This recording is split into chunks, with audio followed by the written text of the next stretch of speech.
यानंतर आदरणीय चंद्रकांत निखाडे सर यांना विनंती की त्यांनी मार्गदर्शन. नमस्कार. आठवणीत आहे. सर्वात पहिल्यांदा गुरुजींचे गुरुजी साने गुरुजी यांना अभिवादन. त्यानंतर आमच्या बालकुमार साहित्य सभेचे संस्थापक शेवडे गुरुजी यांना अभिवादन. आणि आज तुमच्यासमोर उपस्थित असलेल्या टीममधल्या सर्वात तरुण माणूस म्हणून वसंत शिंगण सर यांनाही मी अभिवादन करतो. वय वर्षे 84. अजून विद्यापीठात. वाजवा, टाळ्या वाजवा एकदा त्यांच्यावरती.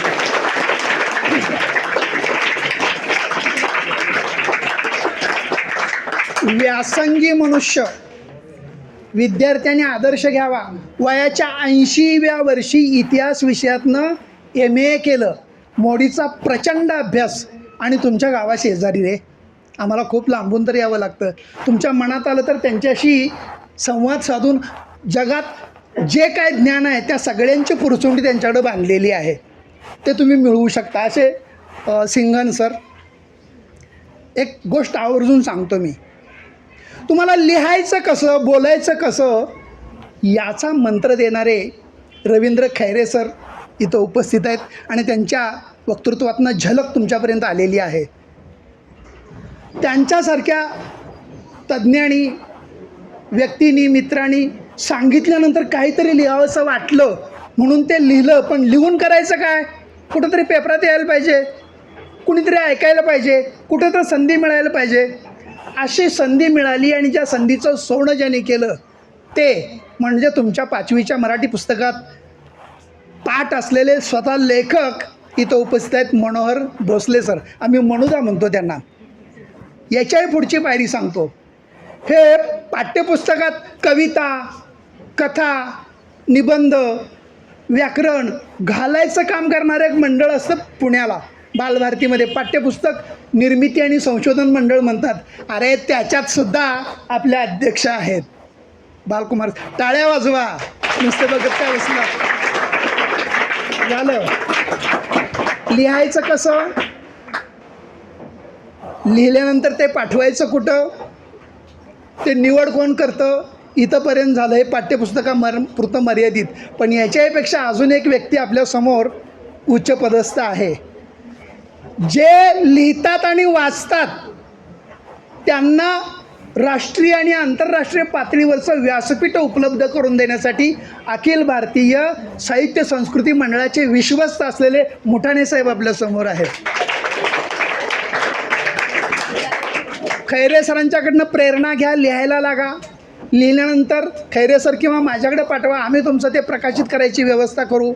चांगलं असेल तर पाठ्यपुस्तक आणायचं काम करतील. 8वी 9वी 10वीची पुस्तकं पुढच्या वर्षी बदलत आहेत त्यावेळेला सर करतील. सरांनी जो उल्लेख केला की एक मुलगी 5वीला होती आणि तिची कविता 6वीच्या पाठ्यपुस्तकात होती. तुमच्या बाबतीत असं का होऊ नये? फक्त त्यासाठी एवढं करायला पाहिजे. ते कार्ट आहे की नाही घरात असते, आईबाबाच्या हातातलं आपण कधी काढून घेतोय आणि फॅस फॅस फॅस फॅस फॅस करतोय.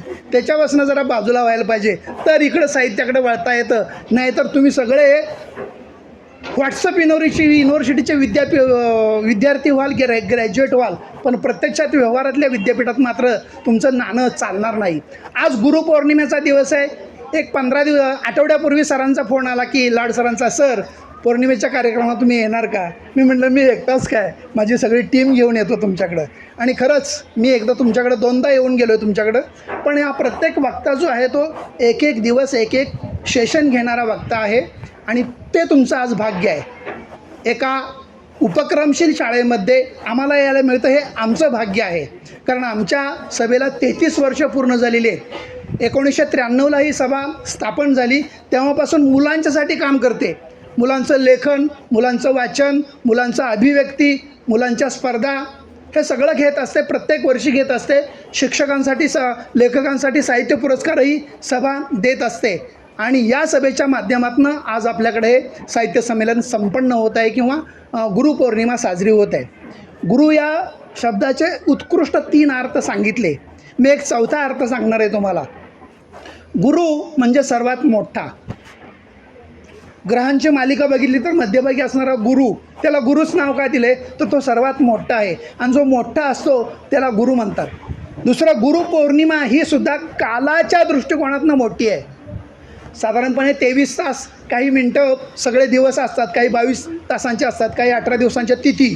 त्यामुळं तिथी या दिवसाप्रमाणे की इंग्रजी कॅलेंडरप्रमाणे चालत नाहीत, पण त्यांचा जो कालावधी असतो त्या कालावधीमध्ये ही गुरुपौर्णिमा जी आजची आहे ती गुरुपौर्णिमा सर्वात मोठ्या कालावधीची आहे आणि त्या दिवशी व्यासांचा जन्म झालेला होता, म्हणून ही पौर्णिमा गुरुपौर्णिमा म्हणून साजरी करतात. गुरुचं स्मरण करावं असे काही गुरु आपल्या आयुष्यात येतात आणि गुरूंना त्यांचं तोंडही बघू नये असंही काही गुरु असतात, पण आपण त्याकडे दुर्लक्ष करायचं.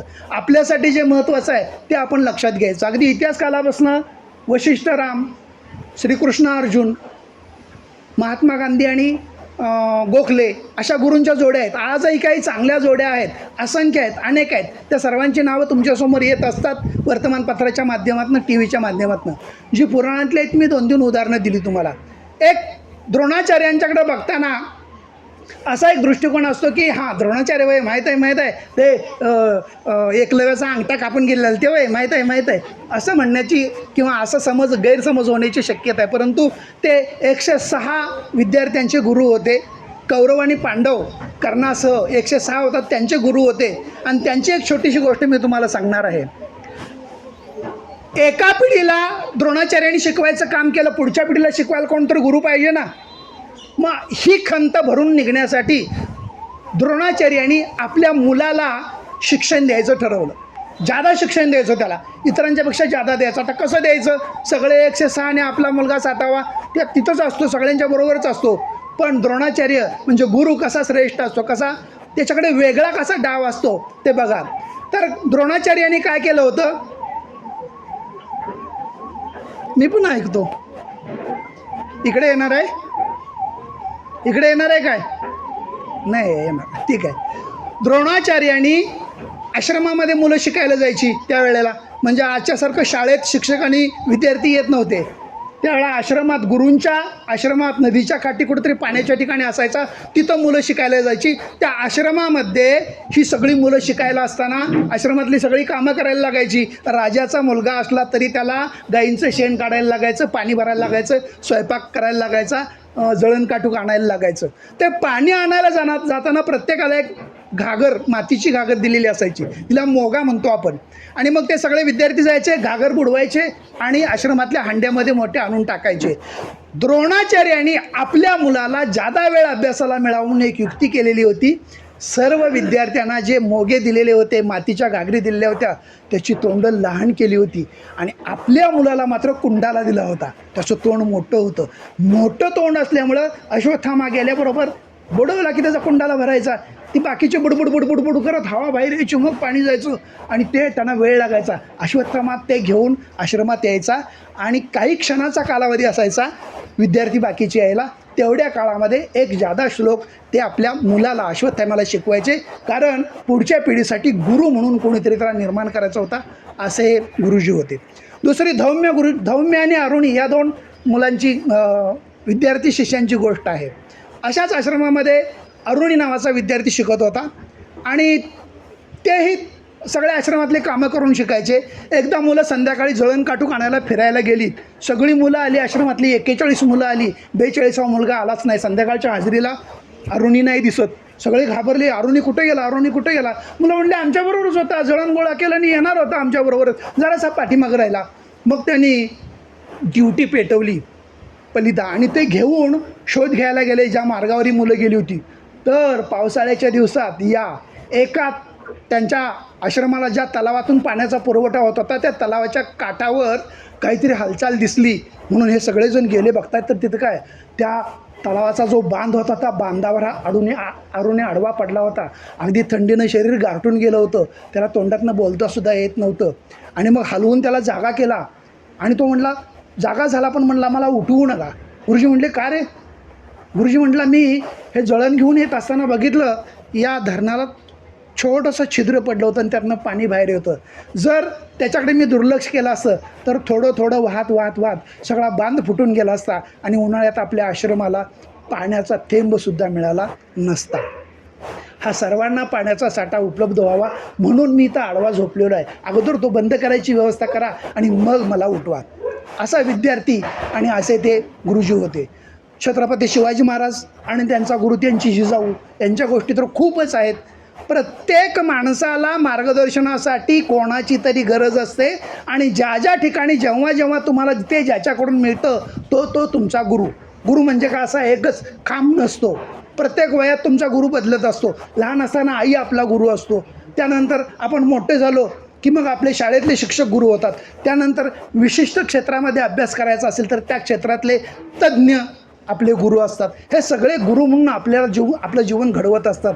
आणि गुरुची आणि शिष्याची ही एकच नात्याची अशी बाब आहे की एक छोटंसं कवण आहे बघा की कुंभारासारखा गुरु नाही रे जगात, वर घालतो धपाटा आत आधाराचा हात. म्हणजे मडकं घडवत असताना वरनं धपाटा घालणारा हात सगळ्यांना दिसतो. तो धपाटा म्हणजे कदाचित तुम्हाला दिलेली शिक्षा असेल, तुम्हाला वळण लावण्यासाठी दिलेला मार असेल, पण त्याच वेळा मायेच्या ममतेनं आतून हात घालून ते मडकं फुटू नये याची काळजी घेणारा हात कुंभाराचाच असतो. तर तसे कुंभारासारखे गुरुजी आजपर्यंत तुम्हाला लाभले. यापुढेही चांगले गुरुजी लाभावेत आणि तुम्ही स्वतः पुढच्या आयुष्यामध्ये एक चांगला गुरु बनावं अशा प्रकारच्या मी तुम्हाला शुभेच्छा देतो.